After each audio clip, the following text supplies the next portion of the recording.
ನಮ್ಮ ಪಯಣ ಕಳಸ. ಹೂ stopped you? ನಿಮ್ಮನ್ನ ತಡೆದಿರುವವರು ಯಾರು? ಹೌದು, ಇವತ್ತಿನ ಪಯಣ ನಮ್ಮ ಹುಡುಗರೆಲ್ಲ ಸೇರಿ ನಾವು ಕಳಶ ಕೊಡ ಹೋಗ್ತಿದೀವಿ. ಸ್ವಲ್ಪ ಕ್ಲಾರಿಟಿ ಇಲ್ಲ, ಬೇಜಾರು ಮಾಡ್ಕೊಂಬೇಡಿ. ಆದ್ರೆ ನಮ್ಮ ಎಂಜಾಯ್ಮೆಂಟ್ಗೆ ಏನ್ ಕಮ್ಮಿ ಇಲ್ಲ. ಟ್ರಿಪ್ಗೆ ಹೆಂಗಿದ್ರು ಹೋಗ್ತಿದೀವಿ, ಆಚೆ ಬಂದು ಸ್ವಲ್ಪ ಡ್ಯಾನ್ಸ್ ಮಾಡ್ಕೊಂಡು ಕಣ್ ಮುಚ್ಕೊಂಡು ಕಣ್ ತೆಗಿಯೋಷ್ಟೊತ್ತಿಗೆ ಆಲ್ರೆಡಿ ಕಳ್ಚಲ್ಲಿದ್ವಿ. ಅದಕ್ಕೆ ಊರಿಗೆ ತಕ್ಕ ಹಾಗೆ ಭಾಷೆ ಚೇಂಜ್ ಮಾಡಲೇಬೇಕು ಅಂತ ನಾನು ವ್ಲಾಗ್ ಸ್ಟಾರ್ಟ್ ಮಾಡಿದ ತಕ್ಷಣ ಕಳ್ಚ ಭಾಷೆಗೆ ನನ್ನ ಭಾಷೆ ಚೇಂಜ್ ಮಾಡಿದೆ. ಪ್ಲೇಸ್ ತಕ್ಕಂಗ್ ಭಾಷೆ ಚೇಂಜ್ ಮಾಡೋಣ ಎಂತ ಗೊತ್ತಾ ಮಾರ್ರ. ಹಂಗೆ ಮುಂದೆ ಹೋಗ್ತಿದ್ದಂಗೆ ಎಷ್ಟು ಚೆನ್ನಾಗಿರೋ ವಾಟರ್ ಫಾಲ್ಸ್ ನಮ್ ಕಣ್ಣಿಗೆ ಬಿತ್ತು. ಚೆನ್ನಾಗಿದ್ದಿಲ್ಲ ಅಂತ ಹಂಗೆ ಮುಂದೆ ಹೋಗ್ತಿದ್ದಂಗೆ ಜಿಗಣೆ ಕಾಟ. ಜಿಗಣೆ ಮಾತ್ರ ಸರಿಯಾಗಿ ಇರ್ತವೆ. ಗಿಣೆ ಬಿಡು ಇದ್ದಿದ್ದೆ ಅನ್ಬಿಟ್ಟು ಹೋಗ್ತಾ ಇದ್ದಂಗೆ ಈ ಸಖತ್ತಾಗಿರೋ ವ್ಯೂ ಪಾಯಿಂಟ್ ನಮಗ್ ಕಾಣಿಸ್ತು. ನಾನೊಬ್ನೇ ಅಲ್ಲ, ನೀವು ಕೂಡ ಎಂಜಾಯ್ ಮಾಡ್ರಿ.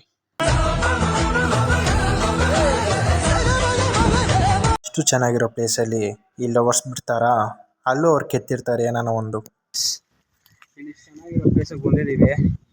ಬಂದೆಲ್ಲ ವಿಡಿಯೋ ಮಾಡ್ತಾರೆ ನೋಡ್ರಿ. ಎಲ್ಲ ಹೆಸರುಗಳು ಬರ್ಕೊಂಡು ಎಲ್ಲ ನಮ್ ಕಣ್ಣಲ್ಲಿ ನೋಡ್ಬೇಕಲ್ಲೋ ಅಪ್ಪಿ ಅಂತ ನಮ್ಮ ಫ್ರೆಂಡ್ಗೆ ಹೇಳ್ದಾಗ ಅವ್ನು ಏನ್ ಹೇಳ್ದ ಅಂದ್ರೆ ಎಲ್ಲ ಎಂಜಾಯ್ ಮಾಡ್ತಾರೆ ಗೈಸ್. ಹೌದು, ಅದೆಲ್ಲ ನೋಡ್ಕೊಂಡು ಎಂಜಾಯ್ ಮಾಡ್ಕೊಂಡು ಬೇರೆ ಪ್ಲೇಸ್ಗೆ ಹೋಗಿ ಅಲ್ಲಿಂದ ಹ್ಯಾಂಗಿಂಗ್ ಬ್ರಿಡ್ಜ್ಗೆ ಹೋಗಿ ಹ್ಯಾಂಗಿಂಗ್ ಬ್ರಿಡ್ಜ್ ಅಲ್ಲಿ ಮಾತ್ರ ನಮ್ಮ ಹುಡುಗರು ಸಖತ್ತಾಗಿ ಎಂಜಾಯ್ ಮಾಡಿದ್ರು. ಇಲ್ಲಿಂದ ಬಂದು ನಮ್ಮೆಲ್ರಿಗೂ ಕಾಲ್ ಕೈ ಎಲ್ಲ ಒಂದ್ ಕಡೆಯಿಂದ ನೋತೈತಂತ ರೂಮ್ ಮಾಡ್ಕೊಂಡು ಹೋಗಿ ಪಾಚ್ಕೊಂಡ್ವಿ.